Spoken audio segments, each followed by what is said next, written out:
We often get asked by clients about our views on markets. So a quick summary of our current positions is as follows.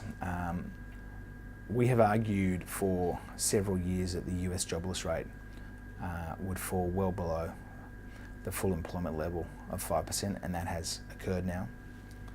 We've argued that the US would surprise with strong wage inflation, and we've seen that clearly over the last year, and that would then bleed into core inflation in the US with inflation surprises that would shock interest rate markets and force the Fed eventually and belatedly to raise rates quite aggressively. And we feel that most of those views have come to pass. So we've argued over the last few months that we thought that it was possible the Fed could hike in March. And that's gone from not really being priced at all, sub 20% probabilities, to north of 90% today, which is the 3rd of March. So we think the Fed will hike. That should put downward pressure on the Aussie dollar and create greater room for the RBA, if it feels the need, which we think it should do, to hike on financial stability grounds. So the RBA cut twice last year, in August and May, on the explicit presumption that the housing market was cooling, one, and secondly, because it felt that the RBA's 2 cuts would not reignite the boom. We warned at the time, repeatedly, arguably ad nauseum, that the 2 cuts would re-accelerate house price appreciation, and that's exactly what's happened. Before the cuts, the market was growing nationally at an 8% annual rate. That's accelerated to 10 to 11%. Auction clearance rates in Sydney and Melbourne are back around record levels. Investor credit has re-accelerated sharply to a 9% annualised rate over the last quarter. And a whole range of experts, including S&P, the IMF, the OECD, APRA, and Goldman Sachs, to name just a few, have all stated that they feel the housing dynamics, which have been fueled by the RBA's excessively stimulatory policy, are creating real financial stability concerns. If Phil Lowe worked for a fund manager, the decisions he made last year would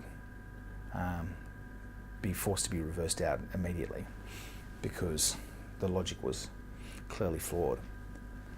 On that basis, we believe that there is a case for the RBA to raise rates on financial stability grounds this year. That's our view. Whether the RBA actually does that is an entirely different proposition. The market's not pricing in a hike this year. Most folks think it'll happen in 2018 or 2019. But we've seen domestically the biggest trade surplus since 1979. Capacity utilisation is at 8-year highs. The PMI in Australia has printed at a recent high and is 1 point away from an 18-year peak. And as we expected, GDP growth surprised on the high side in the December quarter, printing at 1.1% versus forecasts of 0.8%. It's clear the economy is growing strongly. It's clear growth is re-accelerating.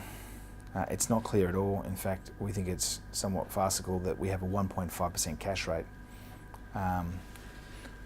exactly half the level the RBA thought appropriate during the darkest days of the GFC in April 2009, when the economy is probably growing at or above trend.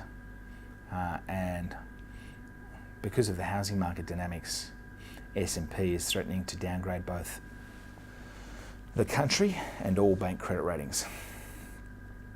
So again, we think there is an unequivocal case to raise rates once or twice this year on financial stability grounds, We're not convinced the RBA will do that. We think it's a line ball call,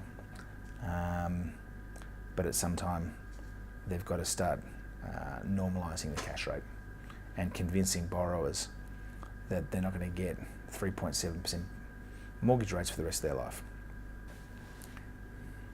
In terms of current portfolio positioning, our view for some time has been that if we look across the bank capital structure, different assets have different relative valuation opportunities. So we believe that bank equities are very expensive. CBA is trading at 2.4 times book value, yet returns on equity are converging towards the cost of equity. And if that were to happen, banks need to trade around book value. We can see the likes of CBA and the other majors commanding a premium to book value, but the current premium is too high. So bank share prices have performed well, approaching record highs, and we think equity, or the bottom of the cap structure, is very dear. We also think major bank subordinated bonds, or Tier 2 securities, are arguably fully priced.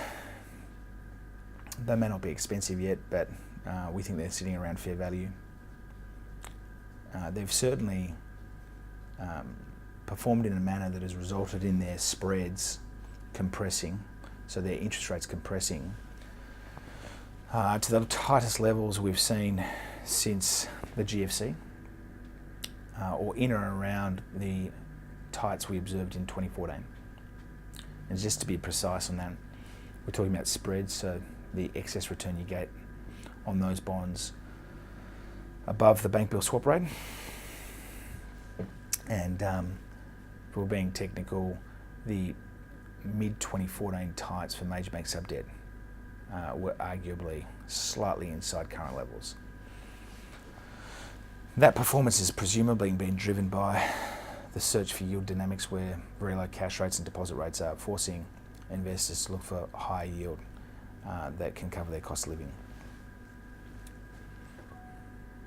The flip side of the cap structure coin is that we see opportunities in major bank senior bonds, which had been pricing in fully the risk of a one-notch downgrade from AA- to A+. So we've capitalised on those opportunities. We're not convinced a downgrade will occur, albeit it is a serious risk. And we've also been, in our higher income portfolio, attracted by some opportunities in the ASX hybrid sector. Our active cash fund can't invest in hybrids. Higher income can.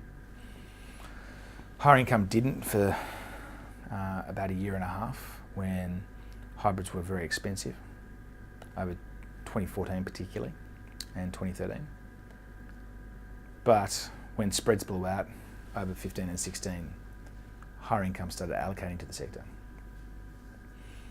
Our bottom-up models suggest that fair value for a 5-year major bank hybrid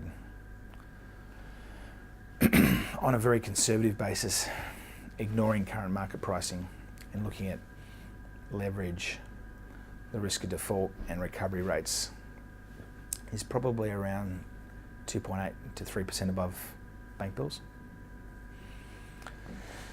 The spreads you require on hybrids today should arguably be lower than those that existed in 2014, because the major banks have raised about $30 to $40 billion of Tier 1 capital, and the common equity component of that protects hybrids. And we have had the contrarian view that the major banks will continue raising capital, which has recently been validated by APRA in its public statements. So we think that the current spreads, which have been around 390 to 400 over bills, particularly in the second half of February as a result of the announcement of the Pearls 9 issue, we felt those spreads were quite attractive. And we were also a significant investor in Pearls 9, which priced at 390 over.